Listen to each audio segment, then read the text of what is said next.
A good afternoon and thanks again for joining us. I'm Rose Jacobs and you're watching Kalkine TV live from Sydney. This is the final show for the day and the last trade. Let's dive straight in. The Australian shares closed flat on Friday as gains in consumer discretionary and property stocks were offset by losses in energy and mining companies. The equity market witnessed subdued trade during the day amid mixed global cues, while inflation worries also kept investors sidelined. The correction in commodity prices also weighed on the market sentiment. The benchmark ASX 200 index ended just 0.10 points Friday. The index opened higher today but soon fell as much as 0.3%. The ASX 200 finished the week with a 0.7% gain, led by sustained rally in mining, tech, realty, consumer staples and healthcare stocks. On the sectoral front, 7 of the 11 sectoral indices were trading higher, led by consumer discretionary stocks. The consumer discretionary sector emerged as the biggest gainer by rising 1.7%. It was followed by over 1% gain in the consumer staples and AREIT sector.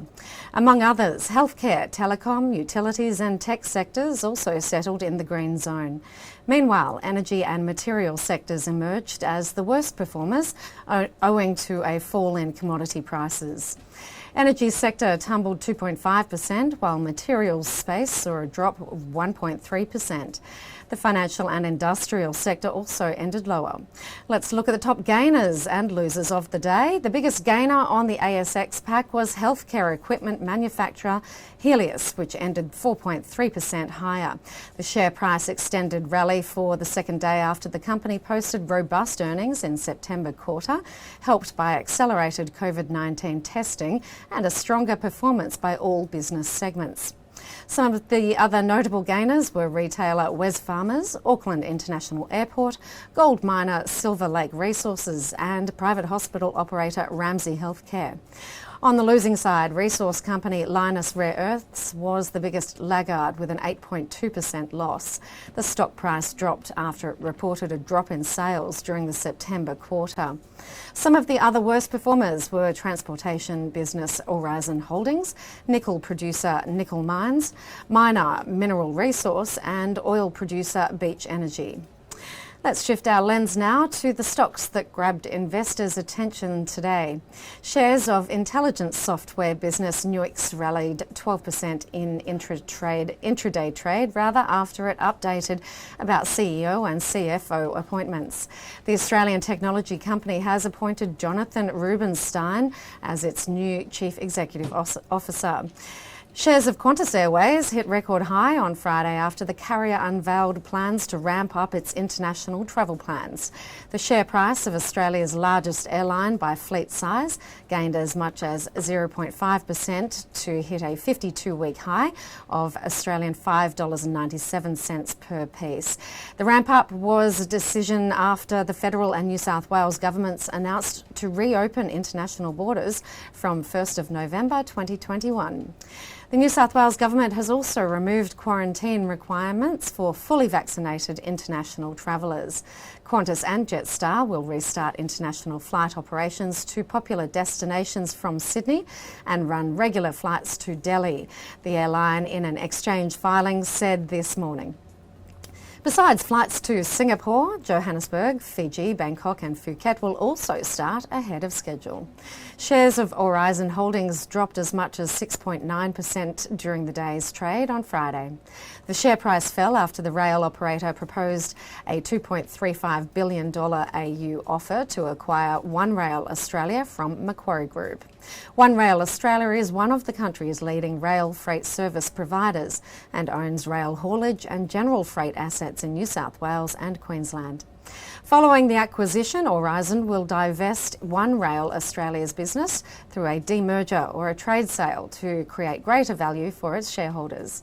And now let's take a small break, but stay tuned with me as I'll be back with more trending market updates.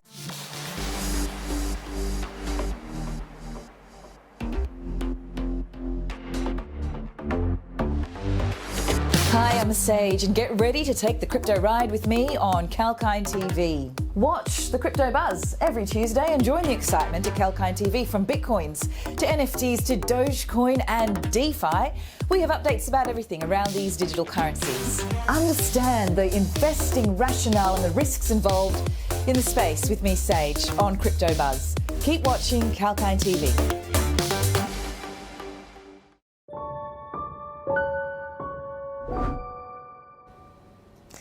Hi there and welcome back. Rose Jacobs here with the Market Close commentary.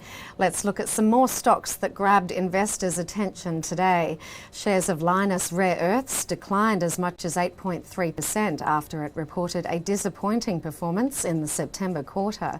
The Malaysia-based rare earths miner said that the global COVID-19 pandemic impacted its business during the quarter under review. The sales revenue dropped to $121.6 million AU in the first quarter of 2022 due to COVID-19 related effects on production and sales volume. Sales receipts also fell sharply to $92 million AU. Shares of lithium miner Orocobre climbed as much as 3% during the session after it released a September quarter business report.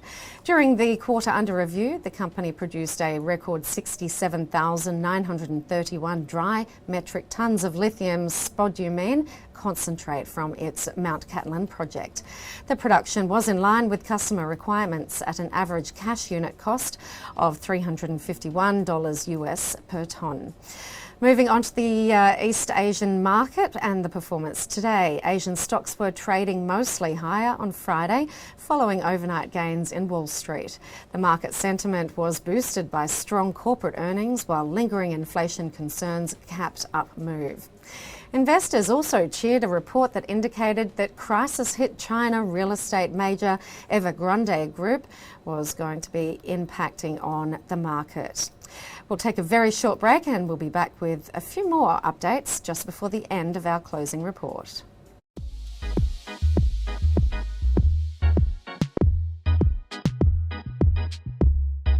Hi there, James Preston for Kalkine TV. Are you into gaming and virtual reality? Does AI and the endless possibilities it entails capture your interest? Or are you constantly trawling through the web to try and discover the latest updates and innovations in the tech space? Well, let us do the work for you. From the latest product launches to shocking affairs on the World Wide Web, exclusive interviews and information about the top companies like Apple and Google to brand new tech startups vying for your attention. Kalkine's Tech Beat has the latest in what matters in the world of technology. Join me every single Thursday on the Tech Beat, exclusive to Kalkine TV.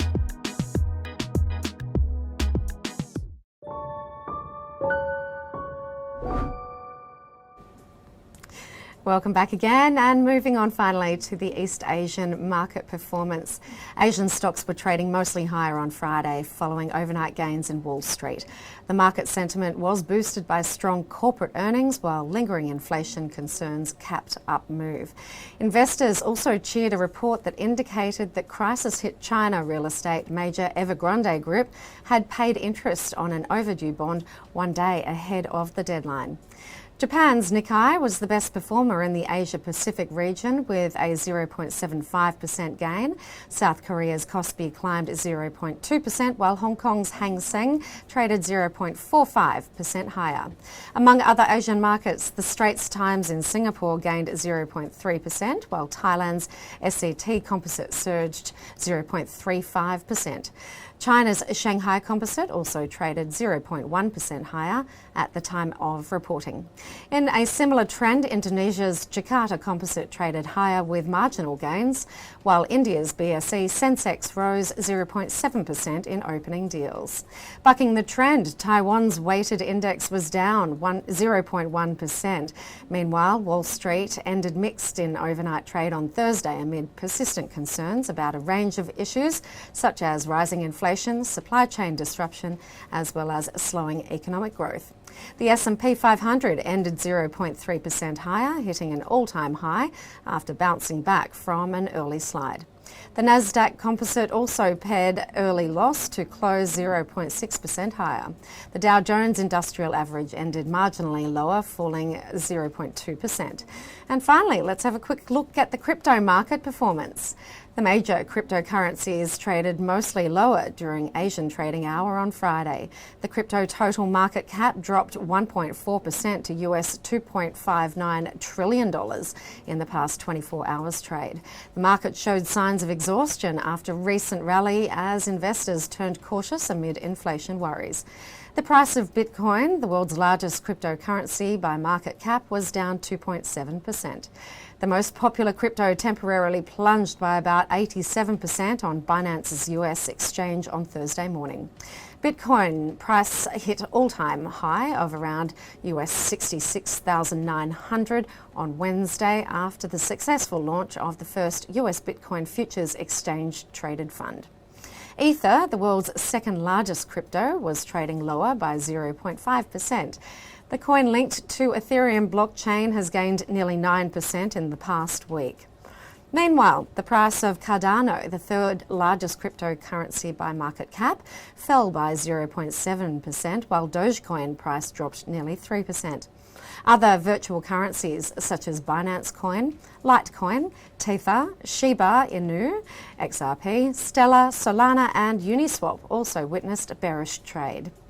Well, that's a wrap, folks. I hope you found the market closing commentary informative for today. We'll be back on Monday live from Sydney at 9:30 a.m. in the morning with our first report on pre-market scenario. Take care and stay safe.